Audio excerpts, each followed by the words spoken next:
Bonjour les précieuses, les commandantes, j'espère que vous êtes bien et bien sûr j'ai la foi que vous vous portez bien. En tout cas, le Seigneur est merveilleux, il vient de faire encore quelque chose de nouvel. La journée vient de commencer et c'est le jour que le Seigneur a fait qu'il soit pour nous un sujet de joie. Waouh, waouh, waouh, waouh.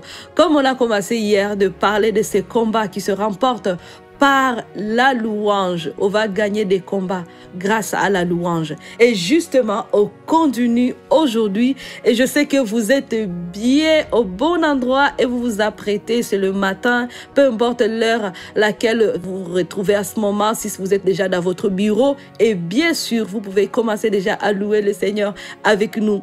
On veut créer la confusion dans le cas de l'ennemi. Si tu ne commandes pas ta journée, quelqu'un d'autre le fera à ta place et tu ne vas pas aimer le résultat. Commande ta journée, commence maintenant avec Merveille Malgrou, Kaliki.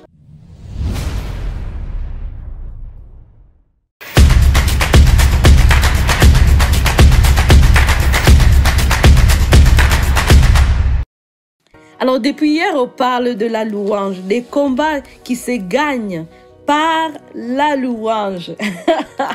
Vous savez, quelqu'un va dire, ah Merveille, est-ce que juste louer, ça peut nous faire gagner quelque chose? Mais bien sûr, parce que la louange, on n'est pas en train de louer n'importe qui. Nous sommes en train de louer le Seigneur, en dépit des circonstances, malgré ce qui se passe autour de nous. Aujourd'hui, on vit dans un monde, il y a la noirceur, mais là, on va pas juste regarder ce qui se trouve autour, mais on va élever notre voix, on va lever la tête, nos yeux à haut pour dire, Seigneur, je te loue, je te bénis, je t'exalte, c'est toi qui es merveilleux. Oh, je t'assure que Dieu va descendre parce que la parole de Dieu dit que Dieu siège au milieu de la louange. Alors si tu veux voir Dieu lui-même venir combattre pour toi, loue ce Seigneur, ce souverain, le Dieu qui t'a créé. Alors aujourd'hui, à part là des combats qui se gagnent par la louange, on va voir l'histoire de Josaphat. Josaphat, c'est un roi israélien. Ce roi-là, il a été attaqué de tous côtés. Je vous assure qu'il y a l'armée de tout le voisin. Tout ce voisin, en tout cas, l'ont assiégé. Alors, il s'est retrouvé au milieu. Donc, il regarde à gauche, à l'est, il y a une armée qui l'attaque. À l'ouest, au nord, au sud. Et c'est là que tu te dis, je fais quoi? Peut-être c'est la situation que tu traverses à ce moment. En tout cas, tu ne vois pas d'issue. Tu es assiégé par l'ennemi. Il t'a environné de gauche et à droite. Il t'a encerclé. Et là, tu dis, Seigneur, finalement, je fais quoi moi? Chaque jour, tu reçois que de mauvaises nouvelles de la part des enfants, de la part des voisins, de la part de ton corps même qui te donne de mauvaises nouvelles par cause de la maladie, de la part des entreprises. Tu as des pertes, des dettes. Tout est mauvais. Il n'y a rien en fait qui est en train de s'améliorer. Et là, tu te demandes, qu'est-ce que je fais? Laisse-moi te dire une chose, change de stratégie. La stratégie que tu peux adopter à ce moment, et c'est une stratégie gagnante, c'est la stratégie qui met la confusion dans les cas de l'ennemi. Ça s'appelle la stratégie louange à notre Seigneur Dieu. On va lire quelque chose dans la parole de Dieu, dans 2 Chroniques, chapitre 20, on va commencer au 21e verset. C'est écrit ceci. D'attendre avec le peuple, Josaphat plaça en tête de l'armée des chantres. Waouh! Là, c'est Josaphat qui veut aller combattre. Et les personnes qui doivent être à la tête d'une armée, il a placé des chantres. Savez-vous que nous sommes aussi toute une armée? Nous, les femmes là, les femmes qui se connectent à Revivre, c'est possible. Les femmes qui suivent cette émission, Commande ta journée, nous sommes bien une armée. Et cette armée aussi, on chante parce qu'on donne des louanges à notre Dieu. Des chantres revêtus d'ornements sacrés et chargés d'acclamer le Seigneur par des cantiques. Ces chantres avaient pour mission d'acclamer le Seigneur par des cantiques. Si je vous pose la question, quand votre pays va en guerre, est-ce que votre président, il met les chantres devant? Il met des chantres devant. Franchement, je n'ai pas vu notre armée sur terre à part l'armée d'Israël où on met les chantres en avant pour aller combattre, pour aller à guerre. Mais voilà ce qui s'est passé. Ceci veut dire que Josaphat lui-même, il n'a pas mis sa confiance dans son armée. La confiance n'était plus. Des fois, tu as épuisé toutes tes cartes là que tu avais confiance pour dire, voici ma carte gagnante, voici ma carte de gagnante. Et là, tout a été épuisé. Tu as cru que c'est par ce moyen que tu vas gagner. C'est par ce moyen qu'il va gagner. Et là, tout est épuisé maintenant. C'est le cas de Josaphat. Donc, il regarde l'armée d'Israël. Il regarde les ennemis. Il dit, franchement, on ne va pas s'en sortir. Hein. Les gars, je sais que vous avez bien été formés. Je sais que vous êtes allés dans la formation militaire. Mais aujourd'hui, là, ceux qui vont passer devant, ce n'est pas vous. Ce sont les chantres. Les chantres ne portent pas des armes. En tout cas, des armes pour des fusils. Vous comprenez de quoi je parle? Cependant, c'est eux qui sont passés devant. Parce qu'ils avaient une arme que l'ennemi ne maîtrise pas. Les ennemis avaient des armes comme l'Israël. Mais ils n'avaient pas une armée de chantres. Alléluia! Ils n'avaient pas ce genre d'armée. Alors tu peux déjà commencer à dire, waouh, je suis contente parce que je fais partie d'une armée que l'ennemi ignore. Cette armée-là, ceux qui chantent, ceux qui louent Dieu, voilà l'armée dans laquelle tu fais partie. Et ces chantres-là, voici ce qu'ils disaient. Louez le Seigneur, car son amour n'a pas de fin.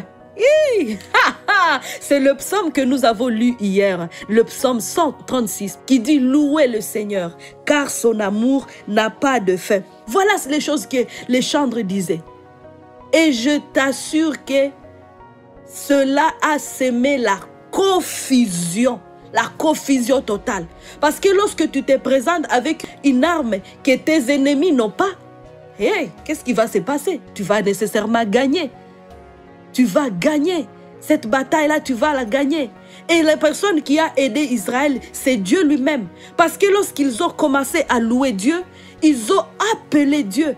Comme je l'ai dit au début, Dieu siège au milieu de la louange. Et voici ce qui se passe ensuite, lorsqu'ils sont en train de louer le Seigneur. Au moment où ils entonnèrent cette joyeuse acclamation, au moment où ils entonnèrent cette joyeuse acclamation, le Seigneur jeta la confusion dans le rang des Ammonites. Waouh! Waouh! Au moment où ils étaient en train d'entonner, c'est le moment que tu dois commencer à entonner maintenant. Commence à entonner toi aussi ce chant. Commence à dire, je te loue Seigneur parce que tu es bon. Je te loue Seigneur parce que ton amour n'a pas de fin. On peut encore retourner dans ce psaume-là, 136. Oui, parce que c'est la formule. On dit au moment où ils ont commencé, pendant qu'ils étaient en train d'entonner, voici une confusion. Le Seigneur a jeté la confusion dans le cas des ennemis. Au continu du psaume 138 à partir du verset 4, il dit, lui seul fait des grandes merveilles car son amour n'a pas de fin. Il est l'artiste qui a fait le ciel car son amour n'a pas de fin. Il a disposé la terre au-dessus des mers, car son amour n'a pas de fin. Tu vas dire, merveille, tu vois, quand tu élèves Dieu comme ça, tu es en train de dire, Dieu, tu es plus grand que mes problèmes. Mes problèmes ne sont rien. Parce que là, tu es en train de regarder ce que Dieu a placé. Parce que ton problème n'est pas comparable à une lune. Dieu a créé la lune. La lune est beaucoup plus grande que ton problème. C'est lui qui a créé les mers. C'est lui qui a créé toutes les astres. Alors ton problème, il est petit. Commence à louer Dieu par rapport à ce qu'il a fait et par rapport à ce qu'il est. Alléluia. Son amour n'a pas de fin. Il dit, il a fait des grandes astres, car son amour n'a pas de fin. Le soleil pour présider au jour, car son amour n'a pas de fin. Les étoiles et la lune pour présider la journée, car son amour n'a pas de fin. Oh, waouh. En tout cas, voilà ce que tu peux continuer à faire. Même aujourd'hui, je t'encourage à continuer à la maison, à continuer à lire ce psaume, continue à le lire. Et tu ne le lis pas juste pour lire, mais tu lis avec ce cœur d'adoratrice, ce cœur d'une personne, une femme qui est en train de louer son Dieu, qui est en train d'élever son Dieu. Là, c'est la confusion. Tu vas juste constater la confusion dans le cas de tes ennemis. Et tes ennemis, c'est qui? C'est le diable.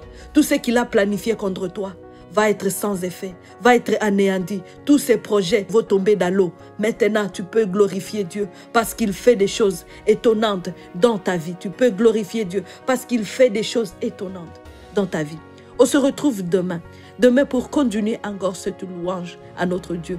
Et la confusion va être jetée dans le cas de nos ennemis. Ce qui nous terrorisait va devenir rien et on va être joyeux, content. Parce que la journée, tu vas encore raconter les choses que Dieu est en train de faire. Écris-moi, je veux savoir ce que Dieu est en train de faire dans ta vie. Chaque jour, commande ta journée. Je veux aussi avoir des témoignages par rapport à cela.